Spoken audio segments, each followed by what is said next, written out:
Right, I think we are live. So, good morning, everybody. We are super excited to be here today. Just really quickly, we are Readiness Group.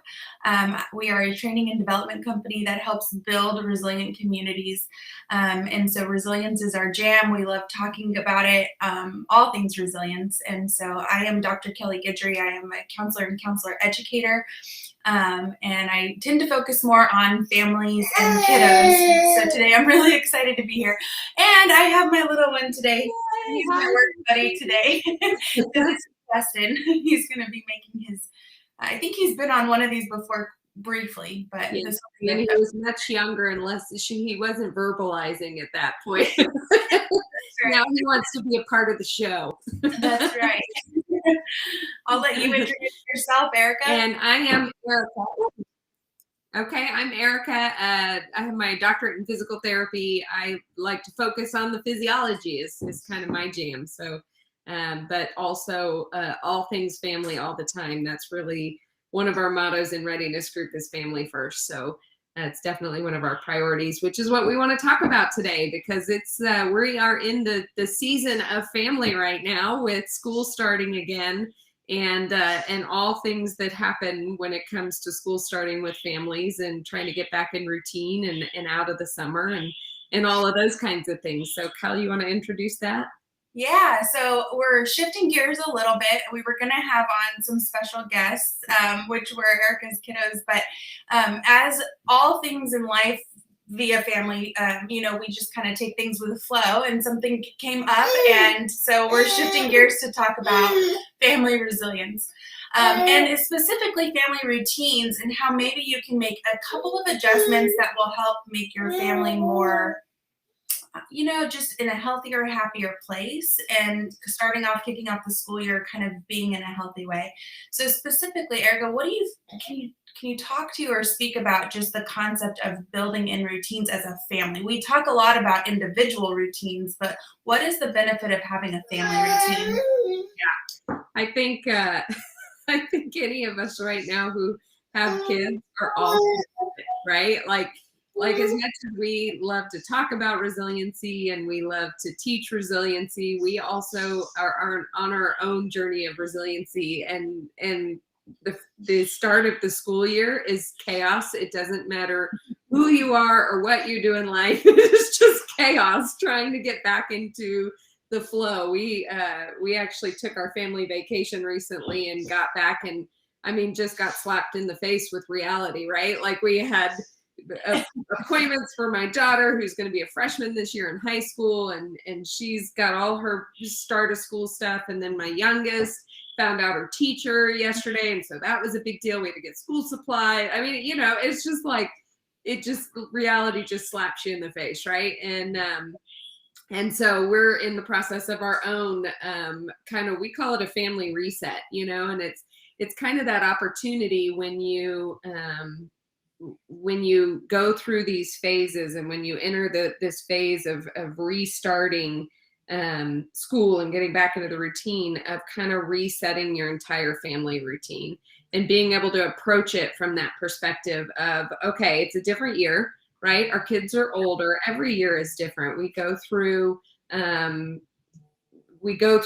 getting older, and we go through us changing jobs and all of this kind of thing. And the fall is a great time to look at the routines that you have together as a family and say, okay, what do we need to do to reset this year, to start fresh, to get ourselves to where we feel like we have some semblance of control over what we're doing as a family this fall, and what does that need to look like for our family to make us feel present, right? Which is kind of the goal, because it's so easy to get overwhelmed by all of the stuff that's on our plates. How do we reestablish a routine, a family routine that will help us to feel more present as a family, so that we can embrace these times when we do have kids starting new grades and the excitement of all of that. We want to be there and be present for that. So that really kind of needs to be the focus, I think, when we're looking at those routines.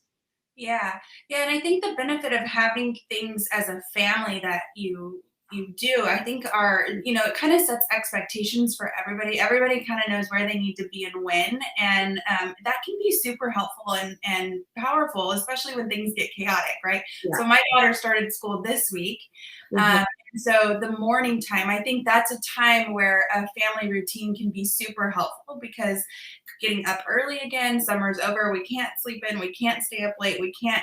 And so morning time routines, I think, can be a place where you start to kind of look at that. What do we do in the morning? And how do I make that a little more consistent so that my kids and myself are less stressed and we can leave the door with smiles on our face as opposed to mad at each other. Yes, we're all going to be there, right? Like, I mean, it doesn't matter which way you slice it. The morning routine is hard with kids. It's just hard, you know. You've got somewhere to be. You've got to be at work on time. You've got a meeting you're thinking about, and your kids are stressed because they've been sleeping in all summer and they got to get back to school. And so I think there's so many ways to it. You know, it's a productivity thing, right? Like it's all about setting yourself up the night before and all the stuff that everybody recommends to get yourself ready so it's less stressful in the morning. But something that we have found in our family that's helpful is once we get through all of that, you know, once you get everything ready and you've fought the stress and you've fought the clothing battles with the young kids and the attitudes with the teenagers and you've fought all of those things. Returning to gratitude at the end of that is a really great way to reset before you say goodbye for the day, right? And whatever that means. So like our family, we use what we call a gratitude drop off where it's not anything formal. And I'll be honest, there are mornings that I forget it, but I try to keep that in as a part of our routine where when we do the drop off, we talk about one thing you're great from the last 24 hours, you know, just something you're grateful for that you're appreciative of. And it just kind of helps to reset the mentality of the day so that you leave each other on a good note, and then your kids get the opportunity to start their day on a good note when they leave the car and go to school. Yes. Yeah. I love that one.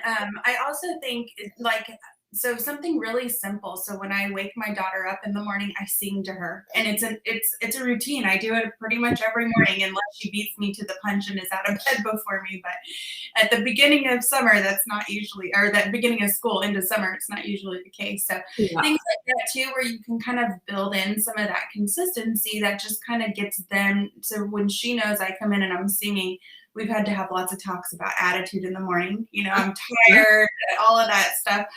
But we set the tone in kind of the right way. And so then, you know, the next thing that happens is she eats her cereal. So she sits down and she eats, and we talk while I pack her lunch. And so kind of coming into those types of routines, I think can be super helpful because she knows she gets out of bed and her first move is to the table to eat. And that's been very consistent. So things like that just kind of build in so she doesn't even question, like, what am I doing now, Mom? What am I doing now? She kind of knows what her routine is in the morning. I've got a funny story about it because we kind of do the same thing. Our kids use an alarm clock, but we always announce, you know, it's time to get up. It's Monday, you know, whatever from downstairs. And on Wednesdays, I would always do the hump day thing, right? I'd be like, hump day, you know, like it's just hard. I mean, for years I've done this. And the other day, my youngest is 10 now, right? And this was last year, so she was 9. And she turns to me and she goes, Mom, what does that mean? I've never seen the hump day commercial for years. For 9 years, I've been doing hump day on Wednesdays. And I woke her up and she had no idea what that meant. So I finally showed her the hump day camel commercial. She's like, that's hilarious. Like, so now it's a thing. But yeah, for 9 years, we had done hump day with no clue what that even meant for her. Oh my goodness. Yeah.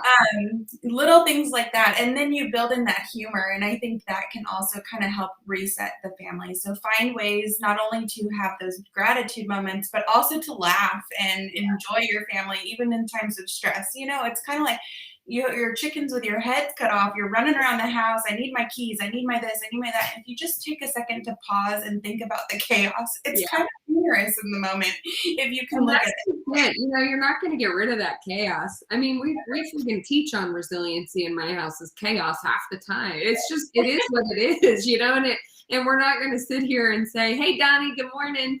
We're not going to sit here and say that if you build resiliency, that chaos goes away. The chaos goes nowhere, right? You just have to learn to embrace the good with the bad and still be able to see the good within the challenge, right? Yeah. And as families, that's really important because it's going to be chaotic no matter which way you slice it. It is. And so being able to refocus it to the positive, oh goodness, bless you, buddy, is really important. So one other thing I would recommend for the morning routine, and this works really well if you have kids who have a hard time focusing, so maybe more on the ADHD spectrum of things, you know, kids that have a hard time focusing, or kids that have anxiety, and especially social anxiety, finding a way to get them outside in the morning before they go to school. And that can be leaving 5 minutes and letting them play at the playground before they walk into school, or walking them to school, or eating breakfast in the backyard, or, you know, a quick walk with the dog, whatever your family jive is. Just getting them the ability to get a little bit of time outside instead of in the house, to the car, to the classroom, where they're in the classroom all day, especially middle school and high school, because elementary, they prioritize getting them out on the playground. Middle school and high school, they're inside all day long.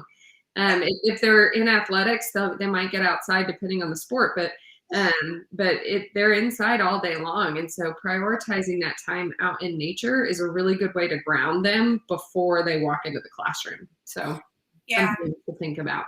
I think that's a great tidbit there. And I think that it's important to realize too, that those kids that maybe do have ADHD, maybe they're on the spectrum with autism, there's a lot of research that shows if you work out this big muscle in your, you know, where your femur bone is. I don't know the name of the muscle because that's not my yeah.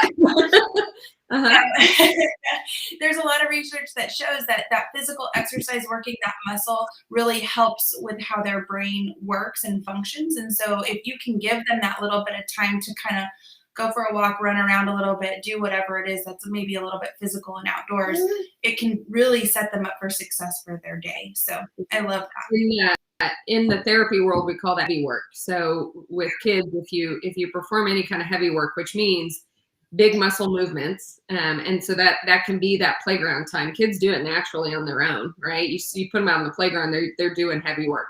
You give them that opportunity, and this, oh, by the way, works with trauma too, because what it does is it calms the nervous system. When you engage big muscle groups, you're calming your nervous system down. It's a form of cortical facilitation, or it engages the prefrontal cortex, which is what is shut down with trauma, which is what is not fully developed in young kids yet. And so what it does is it calms the nervous system down and engages that prefrontal cortex and allows them to focus and concentrate and do all the things that they need to do in the classroom. As adults, it helps us in the exact same way. That's why exercise is so powerful when it comes to combating depression, anxiety, trauma, all of those kinds of things. Yeah. So when you think about this concept of family routines and being able to kind of how do I make them work in my family? I think one of the biggest things is to start to identify where does my family struggle? Is it the morning time routine? Is it the nighttime routine? Is it structure in general? Is it, where is that? And then start looking at that and take it one step at a time. So make one change at a time, kind of small. Don't do anything massive. We're changing everything, because that's going to super overwhelm your kids and yourself, because it's going to be too much, So at nighttime, this is something we did, and I actually stole it from one of my uncles. And he used to do, because at nighttime, like, you're looking around your house and you're like, I cleaned earlier today. All this stuff is out, right? Like, why is everyone like that right now? Yes.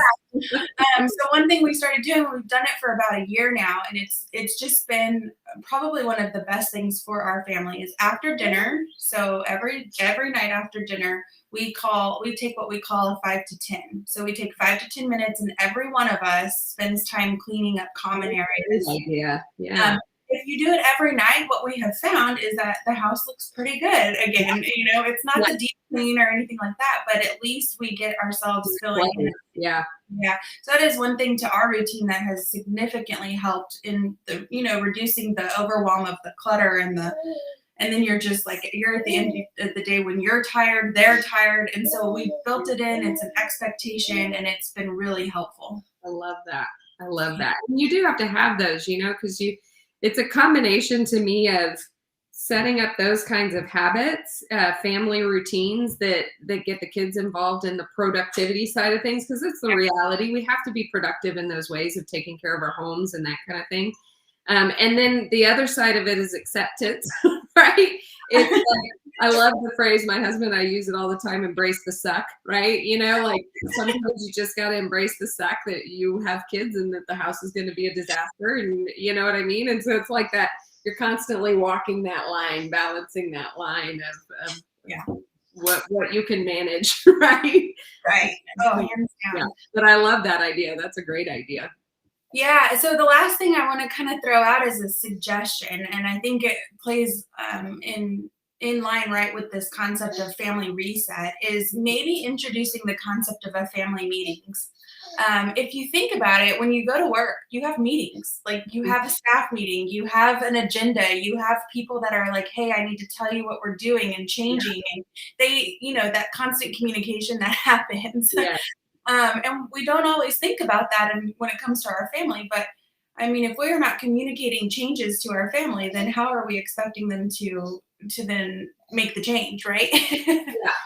But I think it's important that when you think about this concept of maybe having family meetings to talk about this, that you really think about letting everyone's voice be heard. And so the way that I typically talk about structuring those kinds of meetings are have them on the same day each week. I used to have a family I worked with that would go out for Sundays on Sunday. Mm-hmm. And so they would sit down and they would have ice cream sundaes, and that was their family meeting. And I love that idea. Yeah. So it was really cool. And starting off either with a gratitude or a compliment. So everybody kind of starts in that positive mindset.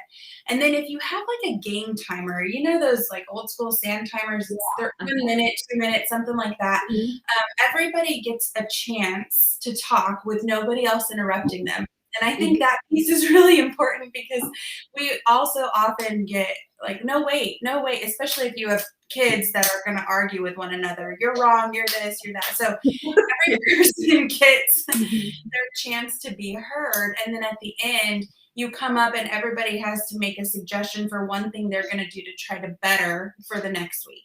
How are we going to make it better? The other thing that I would add to that is if you have a whiteboard somewhere that's visible in your house, start writing stuff down on it that you want to talk about at the family meeting. So for instance, like at my house, it might be, mom leaves her shoes out in the living room all too often. That might get written. Mom's shoes might be a topic of conversation. What it does though, is it forces me, I see the whiteboard, I see that my shoes are going to be a topic of conversation, and I don't really want it to be. So I start picking my shoes up before the family meeting comes. And you could also use that for recognition. I saw Sydney do this well this week, and write that down and then talk about it. That's a great way. Yeah. So anything that is awesome, anything that you might want to talk about to be changed, just anything you can put on that whiteboard. And as people see it, then it helps kind of set the tone. I think Weston thinks that's a great idea. He's a big fan. And then just one thing, we talk a lot about peer support for adults and the power of peer support to manage stress. And for kids, it's important too. And they won't necessarily, peer support's challenging for especially teenagers. They don't quite know how to be supportive of each other all the time. And so that's something where we can stand in as parents. And so in between those family meetings, One thing we always recommend is the end of the day is a great time for kids to download right before they go to bed. And so just laying down with your kids in bed, and it's not, how did the day go? What did you do? It's not peppering them with questions. It's literally just kind of holding space with them. And the more you do that, the more they will begin to open up to you pretty readily with things that they have faced that day, because they are facing a lot of things that we don't always realize these days.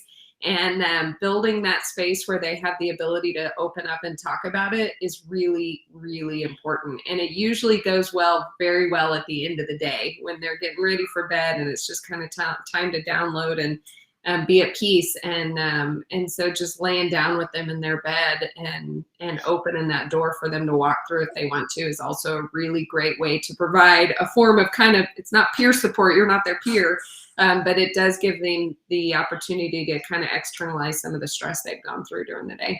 Yeah, I love that you mentioned to not pepper them with questions. Our kids get asked questions all day long. Yes. The answer to this math problem. Why aren't you sitting in your chair still? Why? I mean, literally, they are peppered with questions all day long. And so when they come home and you're like, "How was your day? What was the favorite part of your day? What about this? What about that?" You know, it can be very overwhelming. You will get, especially, I know, especially you parents of teenagers, you will get way more if you sit down and say, "Man, I wonder what would happen if," or "I wonder," turn your question into an "I wonder" statement, or "I was thinking about," or a joke. Yeah, you just lay down and joke around with them. You get your kids laughing, and they laugh for 5 minutes. Then sometimes, I mean, it works every time. You just change the focus. Don't hound them with questions. Joke around with them and be present with them, and then watch them open up to you. So. Yeah. Thank you guys for bearing with me with this one today. Awesome. I love having him. He'll be a guest star frequently over the years as he grows his feel on resiliency. Yeah, well, I felt like, we were going to do the interview, and I'm like, well, he can come, but and then it turned out. That was part of our family reset, right? We have morning physicals, and of course my husband schedules them and puts them on some Google Calendar that I have no access to. And so he's like, I put them on the calendar, and I'm like, it's not on my calendar. Like, we're resetting our calendars too. That's part of our family reset.